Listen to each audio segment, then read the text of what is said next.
Hey guys.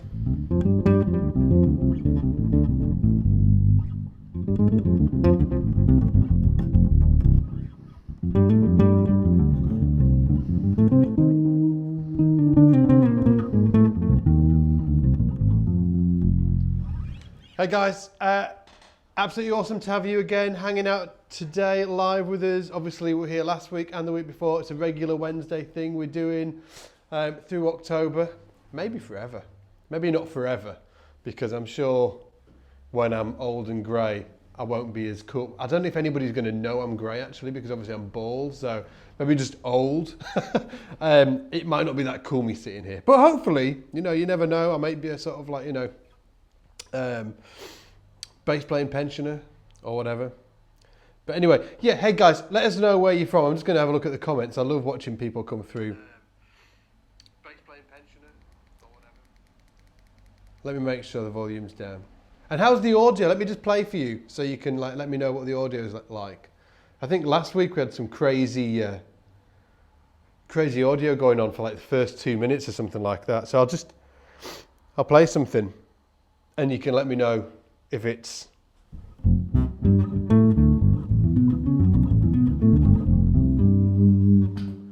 sounds all right.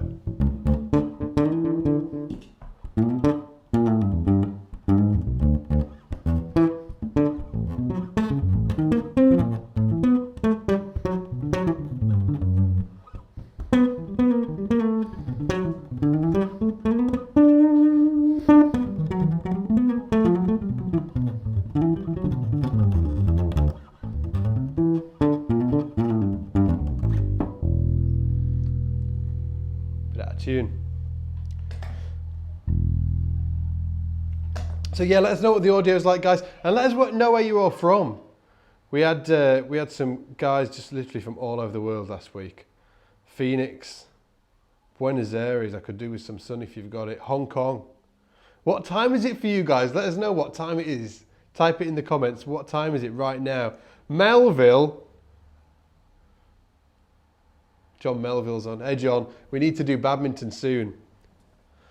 That's not like code for anything, by the way, guys. It's not like we need to do badminton. No, we actually need to do badminton. We play badminton.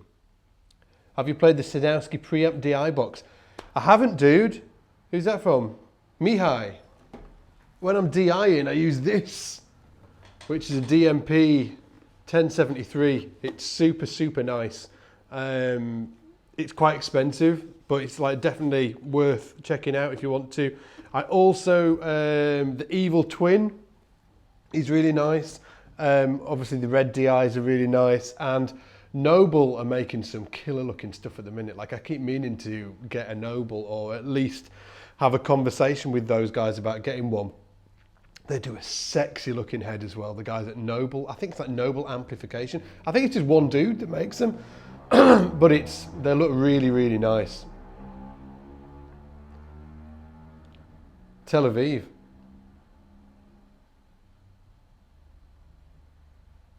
Sat on the bus on Park Lane, London. Hey Ben, hopefully you're enjoying your bus ride. Wicked, see if you just hit me with your questions. Hey Lawrence, Blackadder's on. Hit me with your questions, man.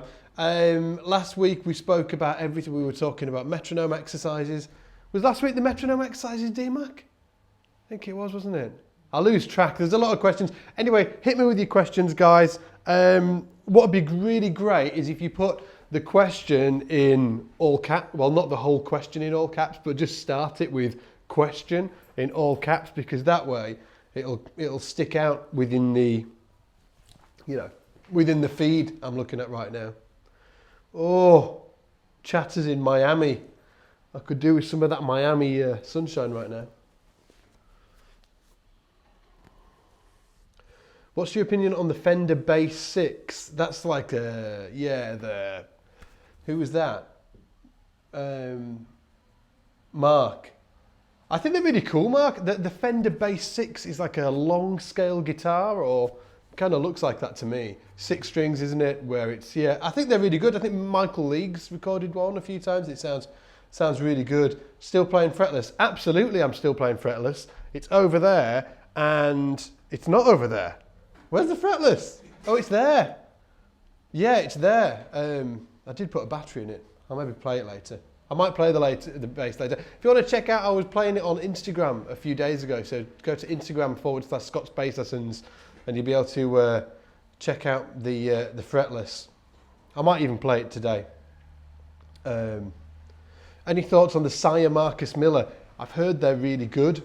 That's I've heard him recording with it, and me personally, I prefer the sound of his other bass. But it could have just been the mastering on the desk and stuff like that. I don't know. How would the P bass? How is your Nate Mendel? Because Andre has got small hands. You know what? Yeah, I think they're really nice because they've got it's the neck's in between a jazz and a P. It's not P and it's not jazz. It's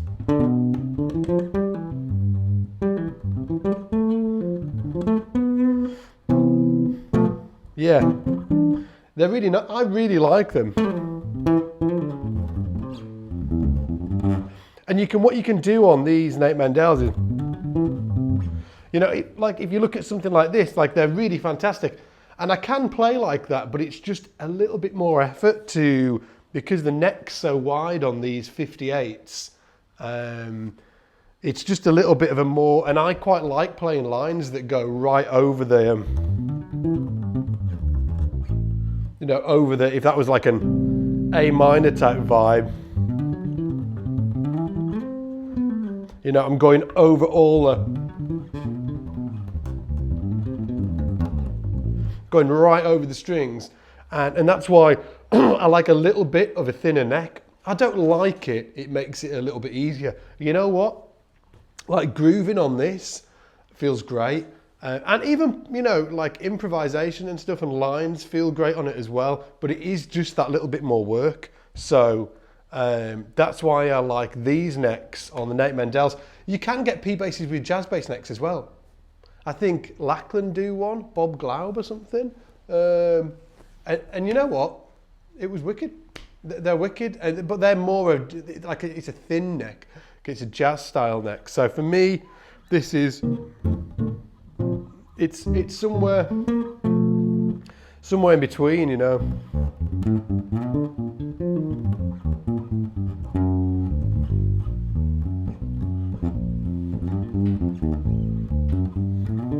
Yeah, you can. It just gives you a little bit more freedom in terms of the fingerboard. Yeah, like Lawrence Blackadder, who he's saying I have doll's hand, doll's hands, and the Nate Mendel's great for him. Let me just go back because we have had a few questions. Some good ones coming through today, guys. How do you attempt to get the Motown / James Jamerson sound? How do you attempt to get the Motown James Jamerson sound? So, a few different ways. So I suppose, like if you think about the main foundational element of like gear wise, how do you get that? Because there's a few different ways you can think about it. There is gear that you can get to help you get an approximation of that sound, but at the same time, there's the way you play as well, and that has a huge effect as well. Or it's definitely something that comes into it. And there's a thing that not many people think about when they're trying to get that sound that I will tell you about right now. Actually, let me just talk about gear first, and then I'm going to talk about playing and how you need to change your playing style to really get that Motown sound, and why it came about like that. So gear, the first piece of kit that you could really do with if you want to get that James Jamerson Motown sound is a P bass. You know, all of those guys recorded on P bass. You know, James Jamerson, Bob Babbitt, even Duck Dunn, and those guys. It was all done on P basses. So having a P bass is really going to help you.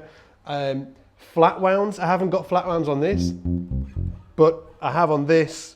And flat wounds are really part of that sound as well. So I'd really say getting some flat wounds. labellas even, you know, they're the guys that were really like providing strings for those guys. The next thing is a bit of sponge. Okay, so P bass first of all, flat wound second, a bit of sponge. So if you didn't know, the guys, and it kind of comes from the old Fenders used to come with a plate, like this cup that goes over your bridge, and it actually had a sponge in it, but it fell off a lot, the sponge on the inside. So the second thing, this could be too much sponge actually. The third thing, sorry, is getting sponge underneath that bridge to give you that, it mellows the attack, it dies off. So it's not da.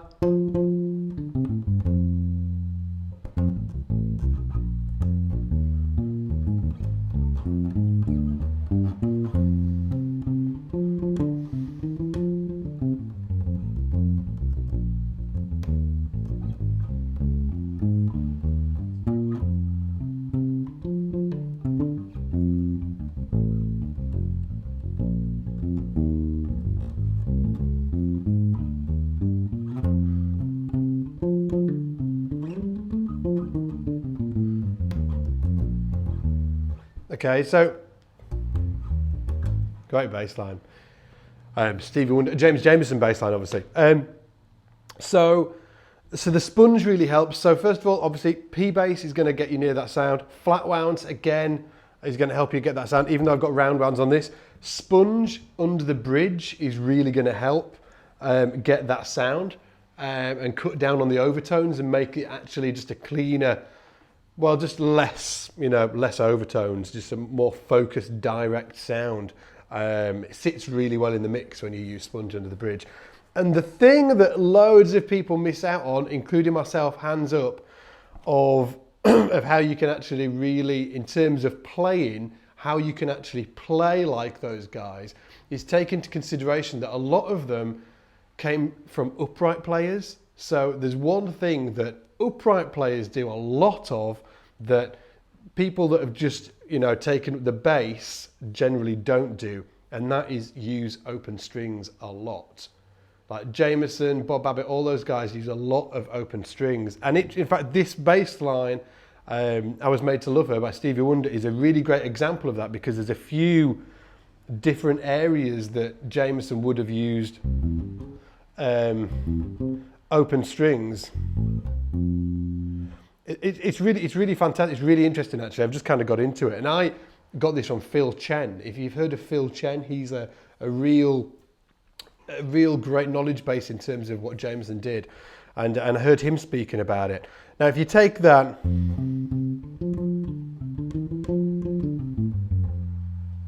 okay, all that's just played, fretted up here because it's high.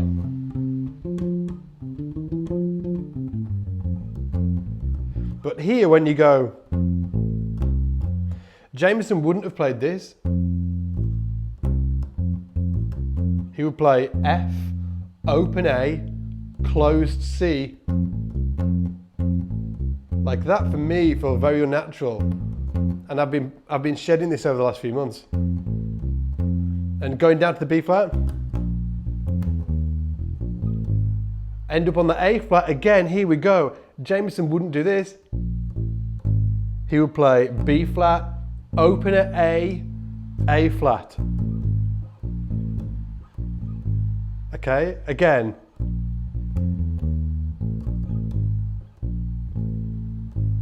Okay.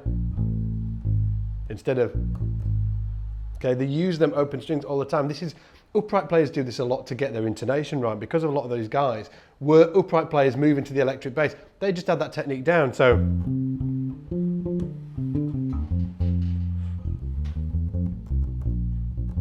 here we go. Here we go again. So instead of playing the D flat triad, D to the E flat, that chromatic note, he plays that open.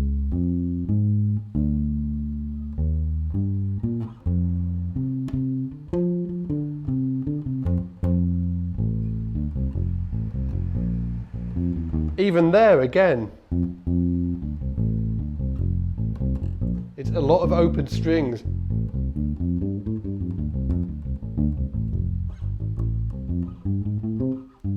Yeah, and it's something like, to get that into what you're doing now will take a lot of time. Well, it has for me. I'm still kind of just, investigating it and just trying to play all the triads.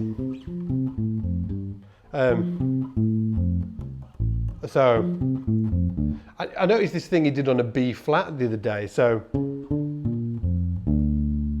okay, so instead of playing, this is in the key of B flat, it's a B flat major.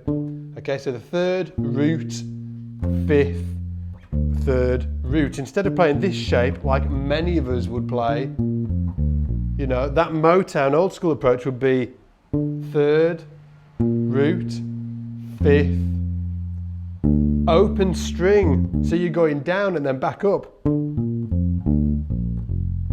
Okay, so open string, B flat, F, B flat, open, E flat.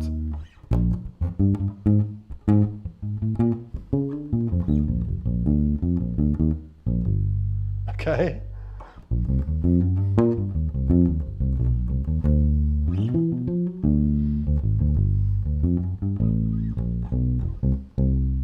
So,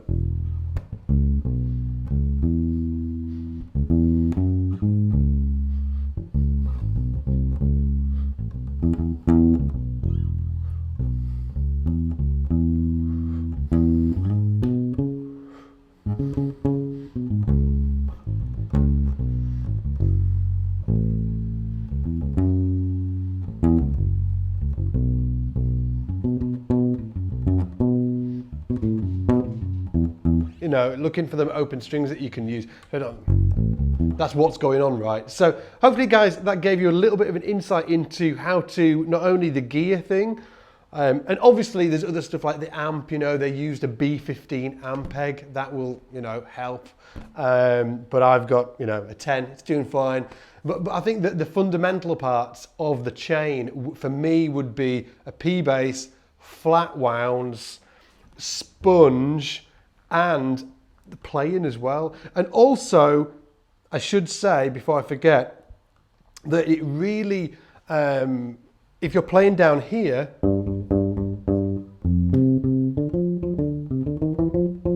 that's not where those guys played. A lot of the guys had the shield over the pickup shield that I've got in a case somewhere.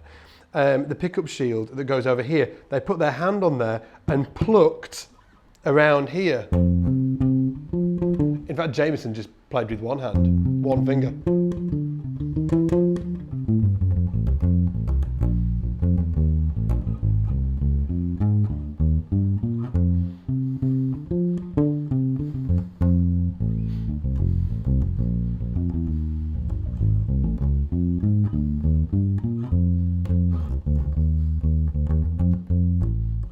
So I played that A there.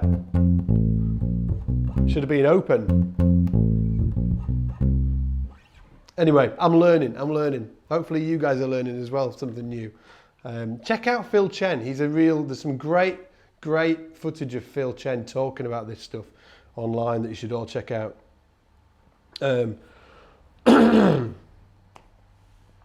preamp DI was looking at the Sans amp. Again, I use this DMP for DIing, but I want to check out the Noble stuff as well. Sans amp's supposed to be great.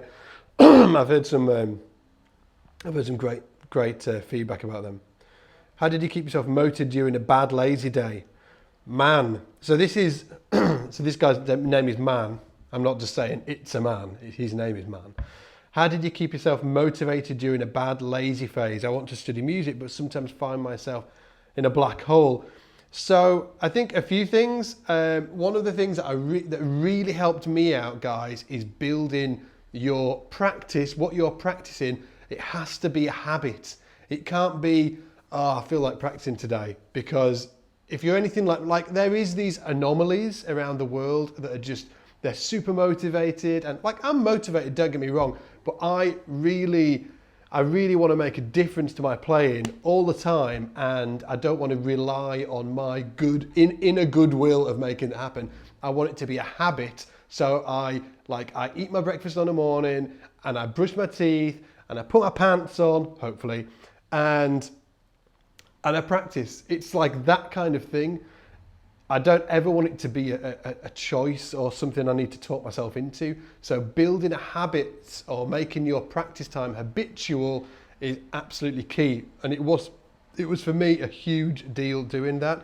Apparently, a habit takes 66 days to form in your life. So for fun, in the academy, we did a 67-day challenge. We do these monthly challenges with the academy guys. And we did a 67-day challenge where everybody had to, do the same thing every day, 67 days in a row, and then reflect on what they'd done and how they felt about it. So if you are an academy member, go check it out. It's in the campus, in the forum, a 67-day challenge. I really recommend that you get stuck into it. And if you're not an academy member, guys, you can still do it. You don't have to be an academy member to do it. It just means if you're an academy member, you can do it alongside a whole load of other guys and girls that are doing it, and they can kind of G you along. But yeah, 67 days. So getting back to the question, absolutely get your, that habitual side of your practice down. And what I used to find is I'd go on holiday, and then I'd get back from holiday, and it'd be a grind to get back into it, because that habit has been broken by then. But I used to just sort of say to myself, it's going to take 2 weeks, and then after those 2 weeks, it's going to be fine. And it always was. As soon as that habit gets back into flow, then it's there. But to get that, I really recommend that you do sort of at least 5 days a week practicing. I'm not saying you need to do sort of 3 to 8 hours a day, even if it's half an hour to an hour a day practicing. How much do you spend online every day, wasting time, right? Well, take that time and go practice. It's probably an hour, so you can pretty much bet your bottom dollar that you'll be able to spend an hour practicing a day. So an hour, 5 days a week will do huge things for your playing, especially if you build it into your habits. I could talk about the practice thing a lot, but hopefully you've got something from that. Hey Mark, you're on every time. Hey Mark, everybody give Mark Smith a big shout out. He's awesome. And check his lessons out if you haven't. I'm sure a lot of you have. Talkingbass.net.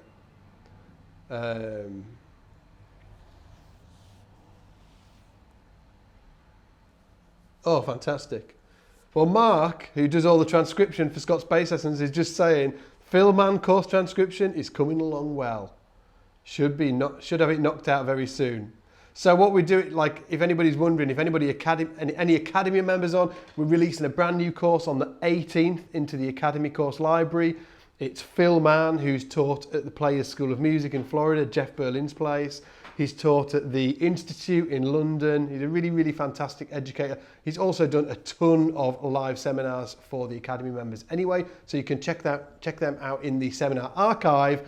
But he's also come into the studio. Was he here last month, guys? Last month, 2 weeks ago, and recorded a full course for you guys that'll be getting uploaded on the 18th, where he goes into really how to master the fretboard using triads and arpeggios and the applications of them, and even gets me on in the course and gives me a good beasting as well in the course. So look out for that. If you're not an academy member, guys, you can go and grab your, I was going to say 14-day free trial, but what we've been doing for the last few live sessions, we've been giving everybody a special link. So if you do want to try out the academy, which is the ultimate online bass school, if you do want to check it out, you can go to scottsbasslessons.com/30day, 30day, and you can get a 30-day free trial there. And if you do, come and say hi in the forum. I'm in there every day, and and just try it out. It's absolutely a killer place to learn bass online. Another classic bassline breakdown course in the academy. We absolutely can, Ben. There's one scheduled actually.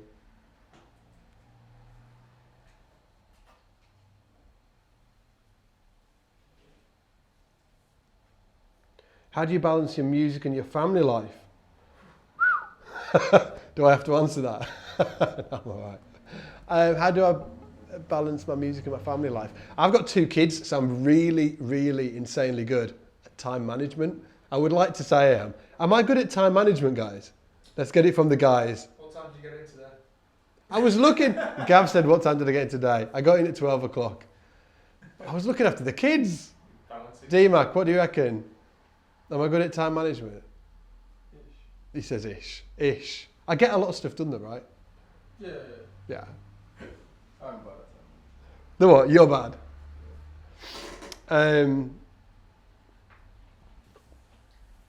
Yeah, Michael's saying most Motown bassists recorded direct into the console as well. So I'm just whizzing through. There's a lot of questions in here.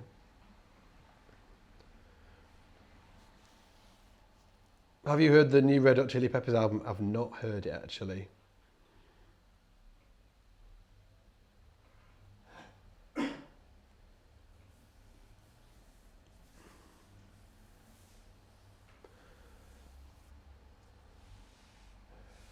Okay, what's the big mistakes that you see bass players making? The big mistakes that I see bass players making. The big mistakes, Sean. Okay, so the big mistakes that I see. Oh, this is a big question. Big question for the big mistakes. Big mistakes that I see bass players making. So I'm assuming that you mean like bass players that are trying to get themselves, you know, to that next level. The big mistakes that I see bass players making. So the first one is, I'll throw a few out at you, okay? So the first one is that most people absolutely sell themselves short of what they're actually capable of. That's probably one of the big ones. That there's so many people have got limiting beliefs in terms of what they can actually achieve on the instrument for some reason or another, that they affect their actual natural progression and kind of just sort of like psych themselves out a bit, you know. Oh, I can't do that. Oh, that's too hard for me. Oh, that would take too long. Oh, what happens if I put in all the hours and it doesn't happen? Oh, you know, all of these questions kind of going around people's minds because we're human and that's what we do. So I would say one of the big ones is like people's limiting beliefs in terms of their own ability and what they could achieve, and that's the worst one, because I think that so many people could achieve so many great things if they just, you know, put the work in. If they put the work in, stop thinking about it so much, put the work in, and found some great people to study from, you know, like.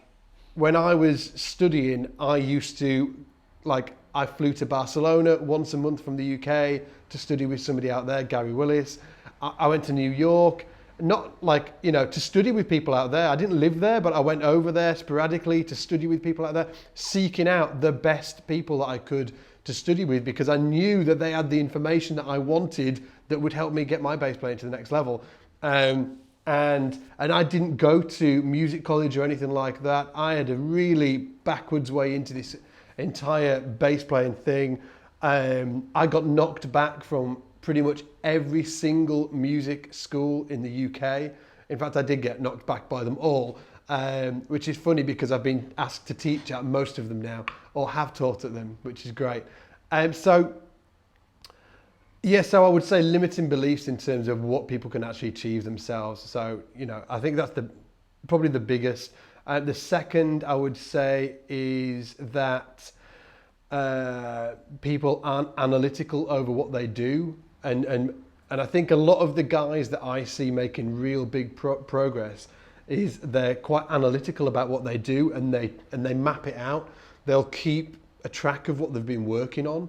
You know, they'll treat it like that. They'll be like, okay, so I've been working on this. And this is what all Academy members will tell you. If you're an Academy member, say yes in the comments if you've heard me saying this before, okay? Track what you do. You need to track what you do, because if you've done something for a month and it's not been working, then you need to change it up and try something else, okay? Or if you've been working on something for a month and it's really working, then you need to double down on it and just sort of like really focus on that. I really believe in the 80-20 rule, Pareto's principle, whereas like 80% of the results you get come from 20% of what you're actually doing. And it's identifying that 20% and then doubling down on that 20% that'll get you really big results. But when people are kind of just sort of like willy-nilly wandering around, picking up the bass every now and again and hoping that they're going to get better, they can miss so many really like hidden opportunities where they might have worked on something that really worked for them. So I think mapping out what you're working on,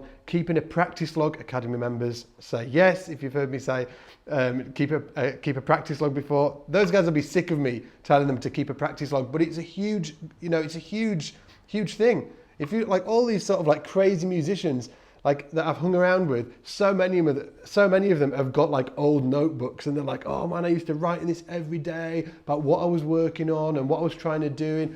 It's not like a mistake that all of these like great musicians have these notebooks that are full of notes. It's not a mistake. It's actually really helped them to get where they were. So that's probably like 2. I don't know whether to go on. Obviously, I don't want to just kill you with big long answers. But that's 2 that really stick out to me. And I think additionally to that, especially going back to 1, people's limiting beliefs and saying that I used to travel to get the great information from guys. You actually, like YouTube wasn't around when I was doing this. YouTube's here now, so you can you can check out people on YouTube and you can transcribe them. You've got places like the Academy that has, some of the best bass educators live streaming every week to, the Academy members' living rooms or wherever they practice. So I'm not saying it's easier now. I would say it's harder in certain ways because there's more noise to sort of like get through and more distractions in place. But if you want it, I think it's the perfect scenario right now, which is why we're all seeing kids that are sort of like, 10 years old or 12 years old or something that are absolutely frightening on their instruments. And because it's that our learning is being accelerated because we've got access to more information and more usable information as well. So hopefully that answers your question. Man, that was a long ass answer. I need to get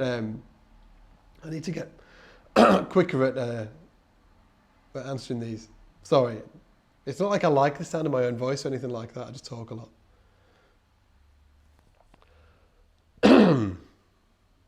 If you would string the signature with flats, would it sound similar to a P bass? Because of your playing style. The signature overwater, no, it wouldn't sound like a P bass if I strung it with flats. A P bass, you can get closer to a flat wound sound with a P bass with round wounds than a like super modern bass with flat wounds on. It's kind of this that gives it that,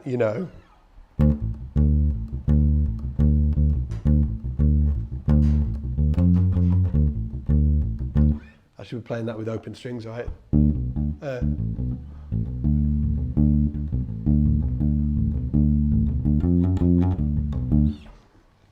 Just going back to what I was talking before.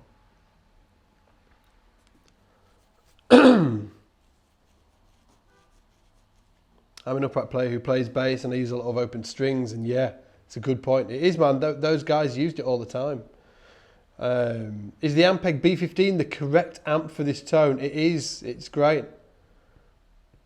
Scott, if you're live, that means it's way past my bedtime. See you in the Academy. See you later, Jason. Get to bed. Hey, Rachel. Hey, Anita. Again, guys, if you've got questions, just put question at the beginning of it, and then I'll be able to see it in the stream.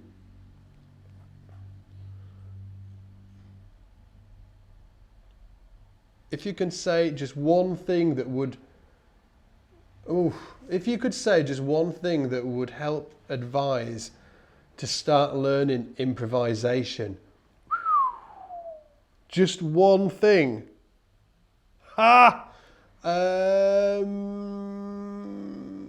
Just one thing, man. That's improvisation. So this is really counterintuitive. If I could say just one thing about people learning how to improvise, this is a bit of a weird one, it would be to learn melodies. Learn melodies. Okay, so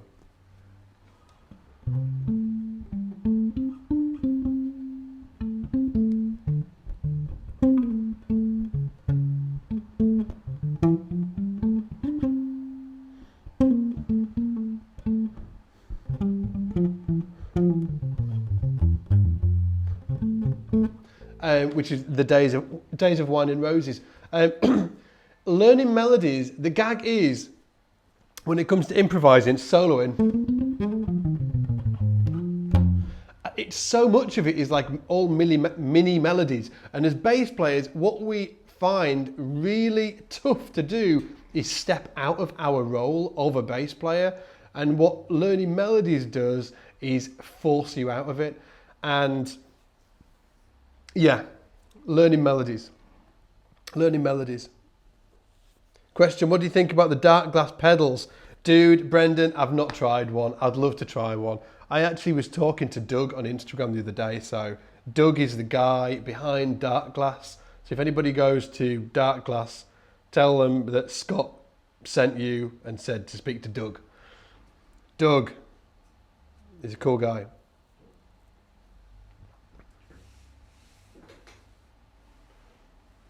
Oh, thank you so much. Scott is literally my inspiration to pick up my bass most days. Awesome, Zach. Oh, there is a question. I can imagine saying things like, how much time did you spend on Facebook and not your bass? Or, yeah, beat that game, but you didn't get anything done on bass. And I'm just like, yeah, God damn it, Scott, I'll practice now.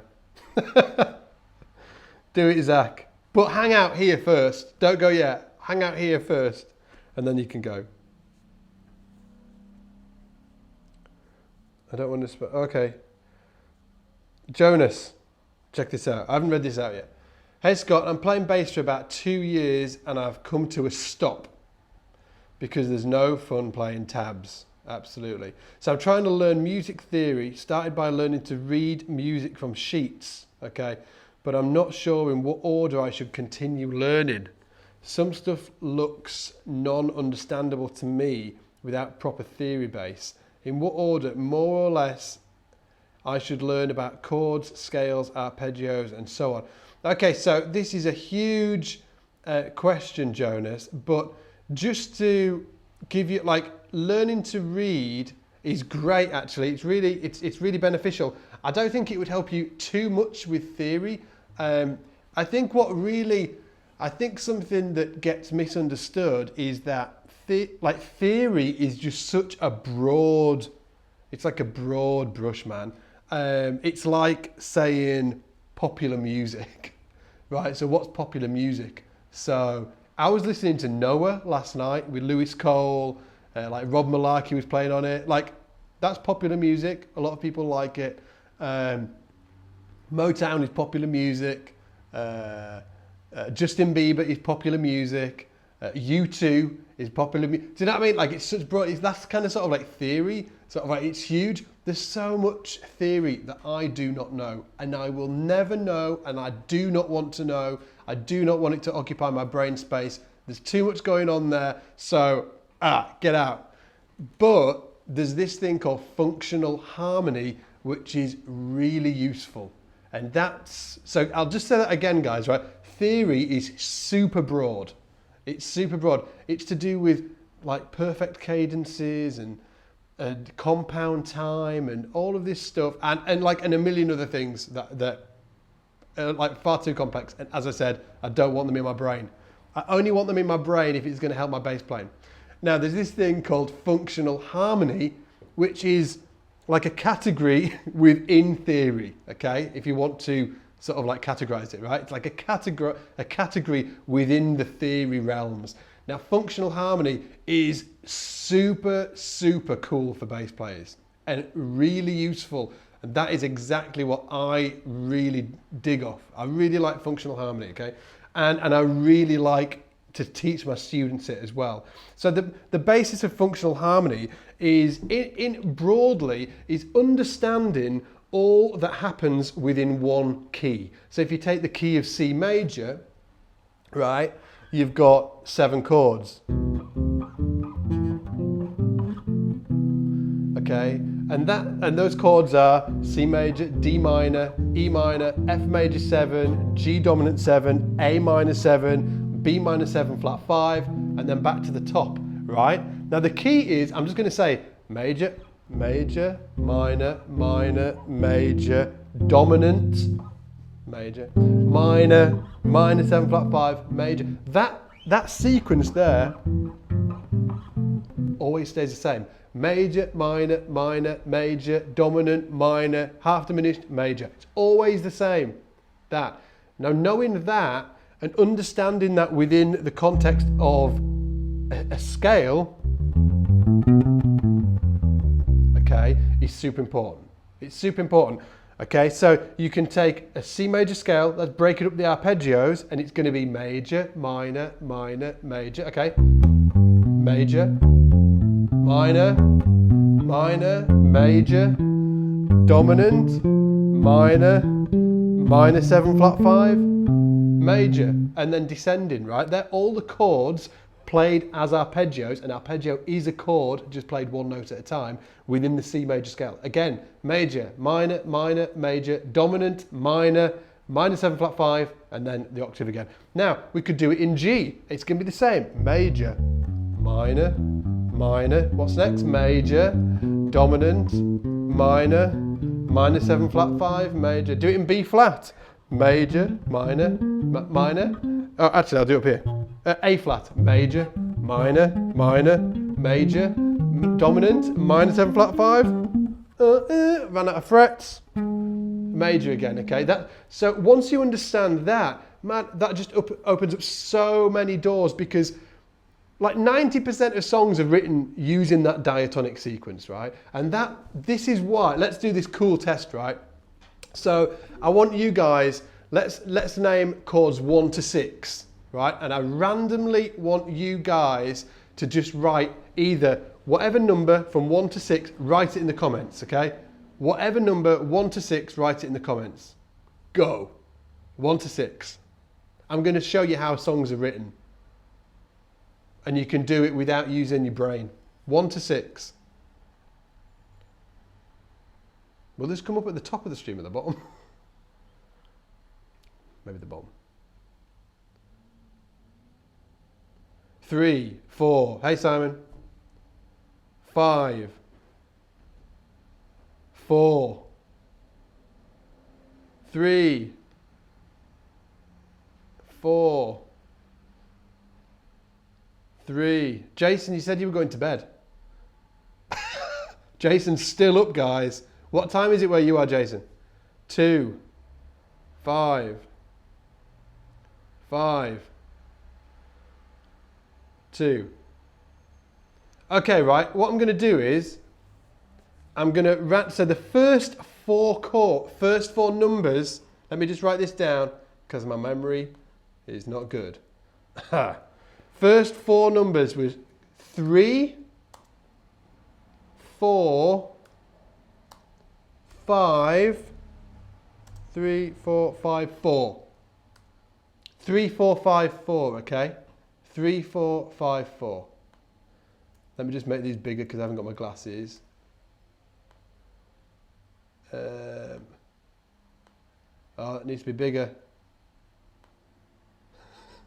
I'm going really big. Right, 3, 4, 5, 4. So they were the first 4 numbers that came through. There was no way I could have known. It's like a magic trick, isn't it? There is no way I could have known what numbers people would pick, except, you know, numbers 1 to 6. Right, so if you're enjoying this, by the way, click like, share, hearts, all that, you know, shenanigans. Right, so we've got 3, 4, 5, 4. Now let's say this was in the key of C major. And we said, if we rewind to what we were saying, there's 7 chords within C major. We played the arpeggios.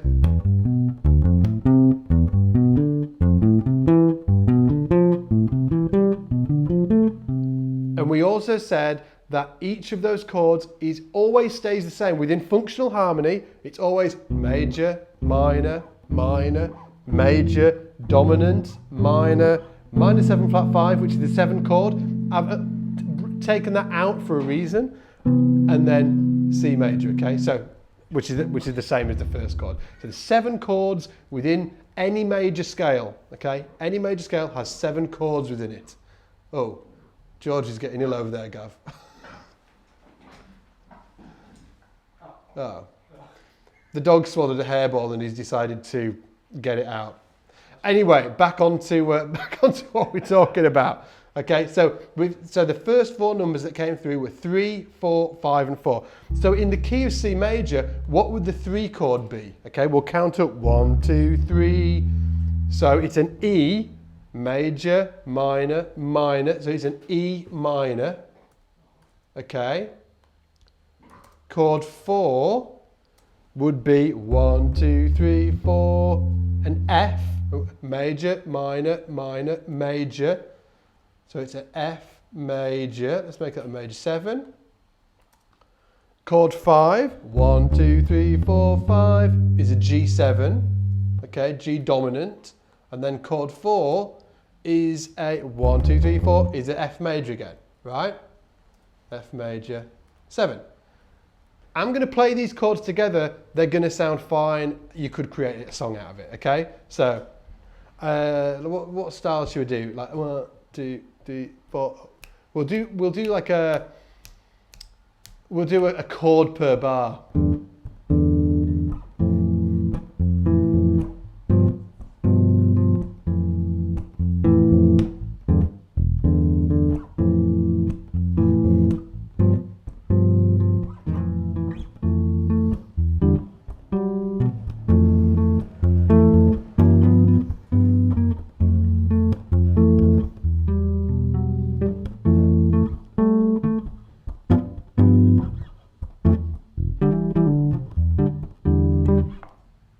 Sounds cool, right? 4 chords. You could have written any 4 chords. Yeah, I could have said choose a 7th, you know, the number 7 as well. But it's a B minor 7 flat 5. And sometimes it sounds rotten in terms of where it moves to. So that's the only thing that you need to. So you can like literally take any 4 chords from that key and make a song from it. You know, I could, I'm just going to shout some. So like 1 to 6 to 4 to 3 to 4 to 3 to 5 to chord 1 to chord 2 to chord 3 to chord 4 to chord 6 to chord 5 to chord 4 to chord 5. Okay. Now you use this stuff in your bass lines as well. It's chord 1. Well, actually we chord 3, 4, 5, 4. So chord 3 will be the E minor. Chord 4, F major. Chord 5, the and then to F major. So your bass line could be.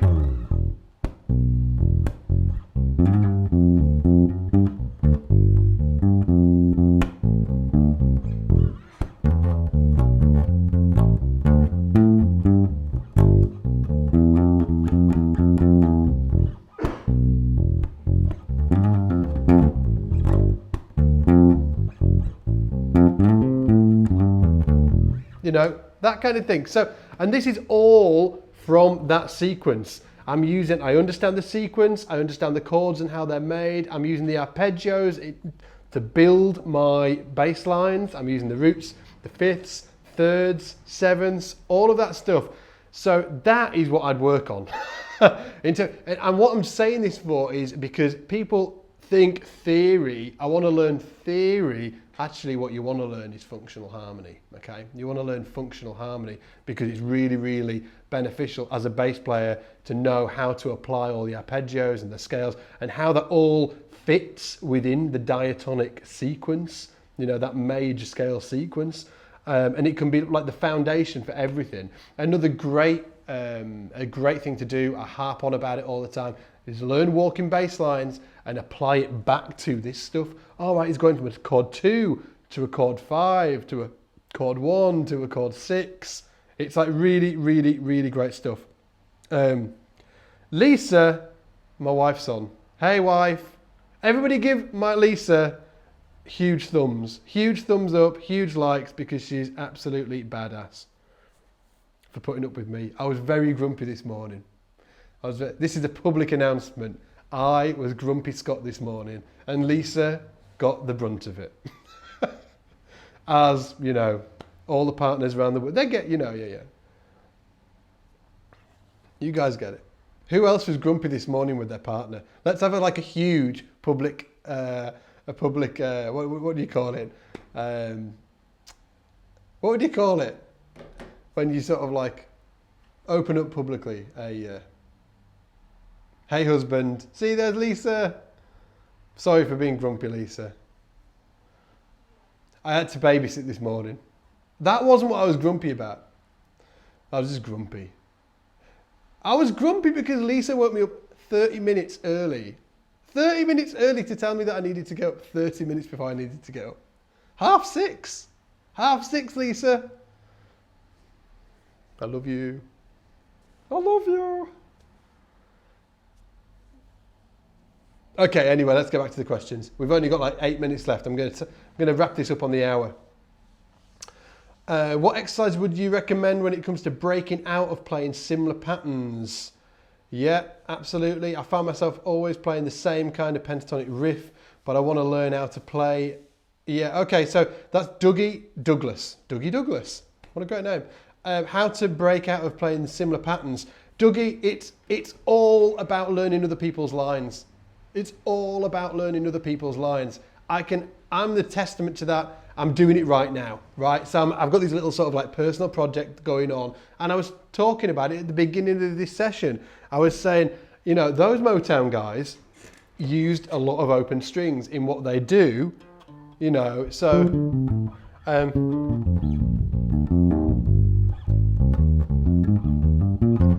they use a lot of open strings in what they do, and I want to be able to master that sound. I want to play like Jamerson and Bob Babbitt and Phil Chen. If you hear Phil Chen play, he's a great example of that old school sound. I want to have that in my bag so I can call on it when I need it, right? So I want to be the geek that's like, you know what, check this stuff out. This is what the guys did, right?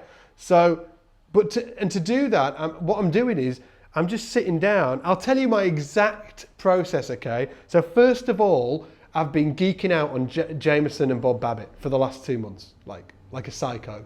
Like if they were around, I'd probably be some sort of stalker. Yeah, absolutely, I'd be stalking them. So I've been kind of like really just transcribing a lot of their material, not writing it down, but I've been learning it, and learning how they approach certain things. So first of all, learning stuff like, this kind of thing, or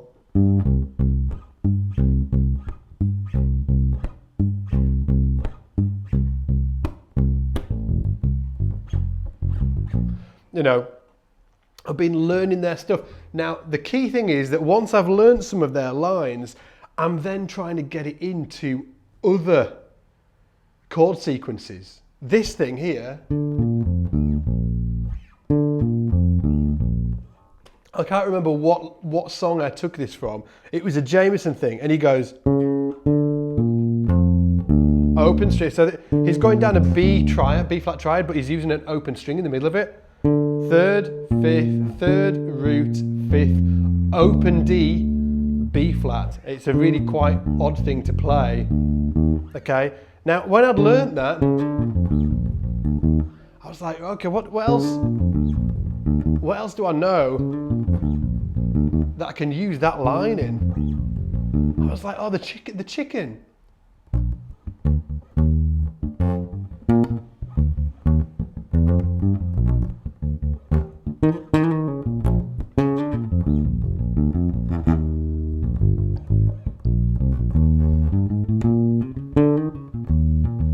I'm like trying to use that in The Chicken, the piece by Jaco Pastorius. I'm like, I've got the lick. And then it gets to the E flat, And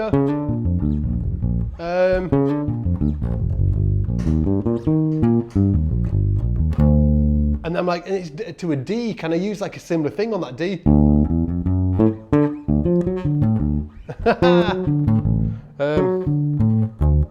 I'm looking for the open strings.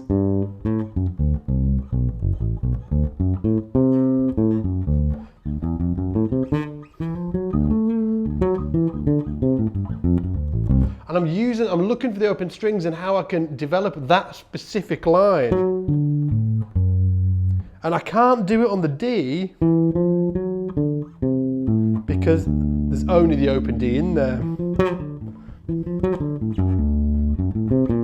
But, and then I find it, I've got it there, and I'm just doing this on the spot to show you. So here's another one. And again, so it's coming from the third,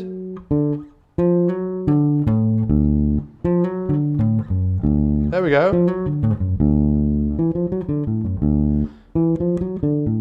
third, root, fifth, third, open string, but moving back up. And then it gives me the room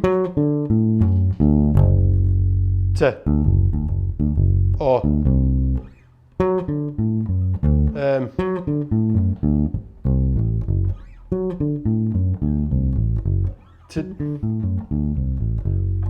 to bounce down. Check that out, guys.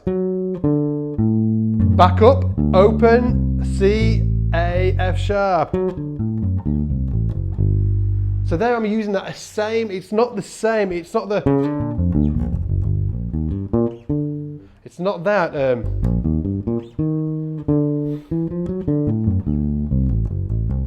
but it's similar, right? So what I'm trying to do here, guys, is just show you the exact process I use to get lines into my playing.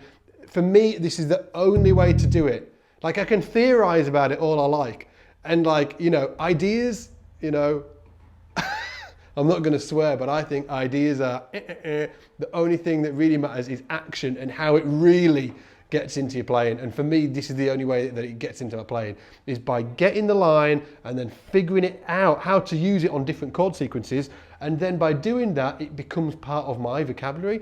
So here, we can just go through that, the chicken really slow, and how I'd incorporate some Motown style movements, I would call it.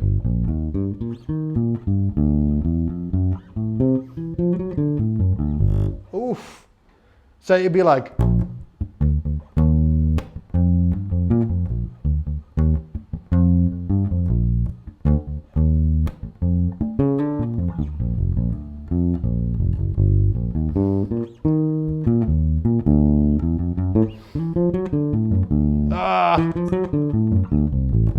there we go.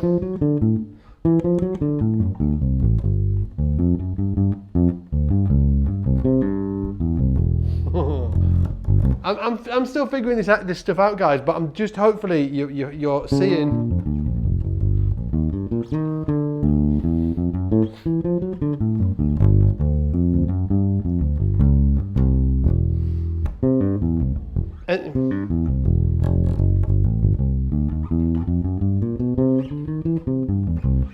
You're seeing how I'm fitting this in, and this is a huge deal because this is something that we all have to do. All of us, everybody, every single person watching this video, you know, if you haven't yet, are going to hit a barrier and you're going to be like, I haven't got better for like 6 months. My playing just hasn't got better, you know. And there is certain things that I really, really recommend that you do, like anybody, is you should work on walking bass lines because it really helps you understand how to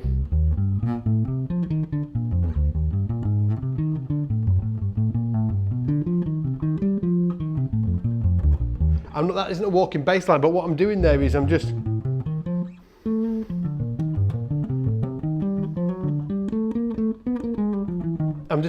you know, using my arpeggios all over the neck in this fashion. And the way why I can do that is because I studied walking bass lines, and it's because it gets rid of all rhythm. There's no rhythm. It's just boom, boom, boom, boom, dee, da, da, dee, boom, boom, da, da, da. There's a triplet here and there, but it's like really straight rhythmically. So, you're focusing solely on like chord tones all over the neck. So learning walking bass lines is really helpful to push your bass playing to that next level.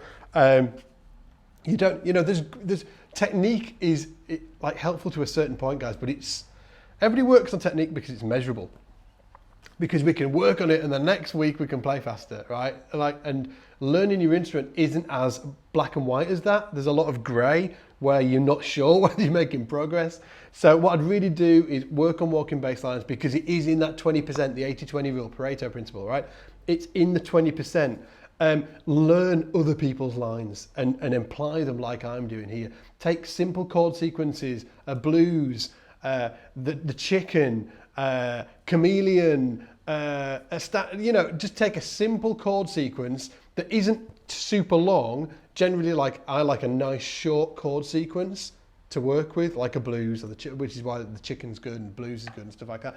And then try and apply them lines that you're learning over that sequence.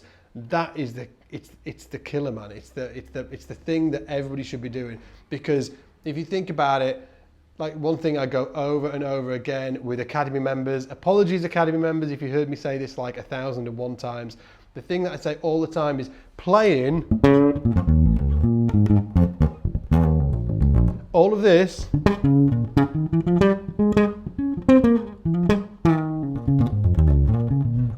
is just language. It's just like me speaking to you guys now. This is language, that's language. Yeah, it's a different language, but it's a language. And think about how you learn to speak. You just copied your parents or whoever brought you up. Okay, you copied the people around you. That's how you absorb the language, by just first of all getting the words and just trying to get those down, and then moving that onto small phrases, and then moving that onto sentences, and then paragraphs, and then you can explain yourself. You can say, "Mum, give me some freaking breakfast," or whatever you want to say. That's what my two would probably say. So if you have that always running in your back of your mind, learning to be a great musician is just like learning a great language. It kind of just puts a spin on it for you, because all the functional harmony, all of that stuff, being able to apply all over the fingerboard, super important. But don't put the cart before the horse. Remember that you're trying to get these phrases, these musical phrases that you hear people doing, and get that into your bass playing as well at the same time as studying all that other stuff. Okay, don't forget to study the good stuff. It's super important. So hopefully, guys, we're on 3 minutes past 4. I'm going to cut it now. You guys have been awesome as always, and hopefully you enjoyed this session. As I said earlier, if anybody wants to check out the Academy, yeah, Ed Friedland's bootcamp is awesome. And also somebody's asking if Sean Hurley is coming back to the Academy. So Sean is obviously the bass player for John Mayer and a host of other awesome artists. He did a session for the Academy members a few months ago. I'll absolutely drop him another email and get him back in for you guys if that's who you want in. Obviously, Sean he's a beast, isn't he? Check out Sean Hurley, guys. He's phenomenal bass player. And yeah, we'll absolutely get him back in for you. I'll shoot him an email this week and make sure that is lined up. If you do want to check out the Academy, don't go to the website. You can go to the website and check it out, but don't get the 14-day free trial, because we've got for you guys today, it's a special 30-day free trial that we're giving out on the live streams. But please don't share it out. It's just for the guys that turn up on the live streams. It's scottsbasslessons.com/30-day, and you'll be able to get a completely free 30-day free trial. And that'll include, we do a weekly live stream each week with some of the best bass educators on the planet. And also we release a new course every month, which is like self-study course. We've got courses on scales, functional harmony, technique, you name it, it's in there. All the Academy members will tell you in the comments that it's a cool place to be. So go check it out at scottsbasslessons.com/30-day. That's where you go to get your 30-day free trial. And hopefully I'll see you in there. So guys, as I said last week, we're going to be doing these all throughout October, hopefully as well. But I'm going to be doing them every week, at the very least during October, every Wednesday, same time here next week and the week after that. So put it in your diary and make sure you come along next week. It would be absolutely fantastic to see you. Anyway, guys, as always, take it easy and I'll see you in the shed. Bye.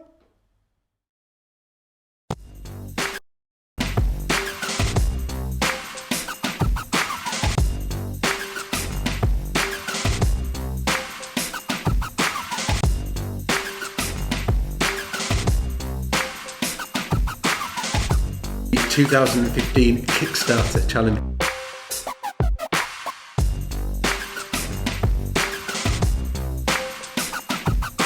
Hey everybody! Hey, Hey everybody! Hi everybody. hello all. Hello.